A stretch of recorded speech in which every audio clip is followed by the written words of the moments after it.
Guys, so ngayon, another vlog na naman. So ngayon guys, gamit ko si Nana kasi nag-legendary ako kanina. 17 yung kill ko, tapos dalawa beses akong namatay. Victory, tapos hindi ko alam kung ilang beses ako naka-kill, 18 ata guys, yung natulong ko. So ngayon guys, papakita ko din sa inyo yung damage ni Nana, kung paano siya maging masakit. So, Angela ulit guys, and AI. So, eto guys, yung damage builds niya guys. Eto.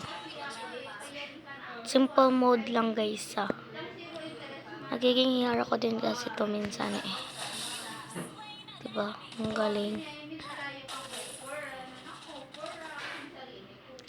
Papasavage ulit natin to guys.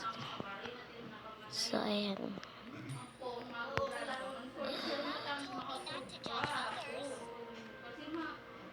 Anayin muna natin.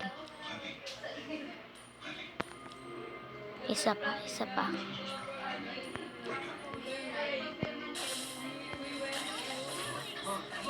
Guys, grabe.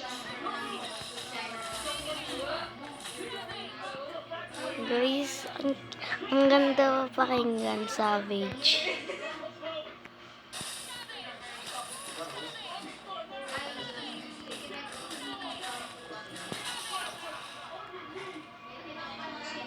Ulit.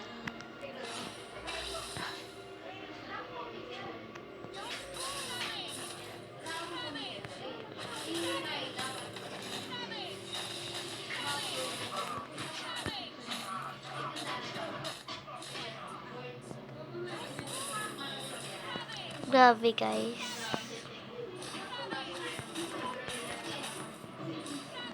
So, guys, grabe. Ganun kanina. Pero hindi siya savage. As in, lang siya.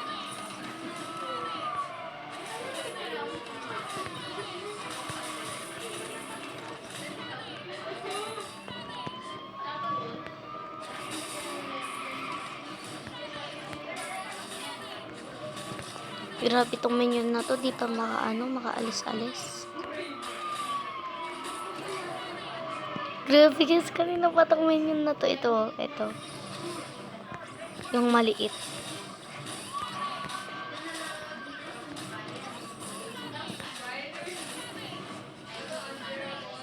Tingnan nyo guys. Diba 4100 na.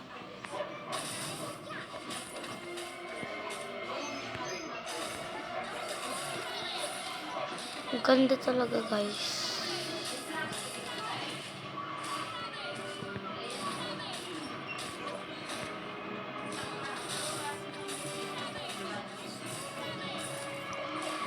Grabe guys, 52 na agad So, remove ko na yung bot.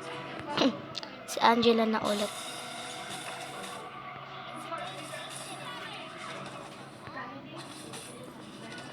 Ang ganda ng build na to guys. Talagang damage build talaga siya guys.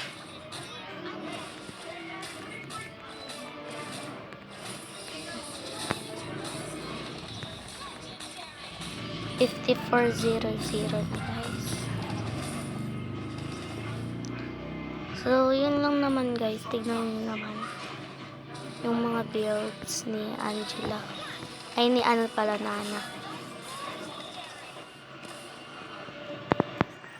Lakas guys.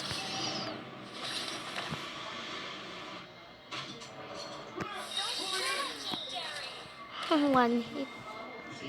Gaganunin ko parang mamamatay na. Tignan nyo guys.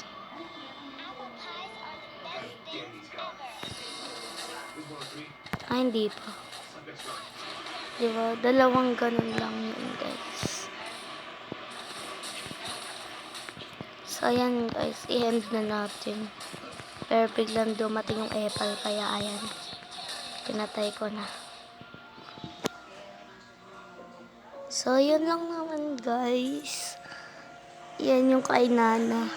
So this is my second video na guys. So ayan, nakita niyo naman siguro yung damage builds niya. Ayan lang guys. Diba? Ang dami kong kill. So, yun lang guys. Bye! Thank you for watching.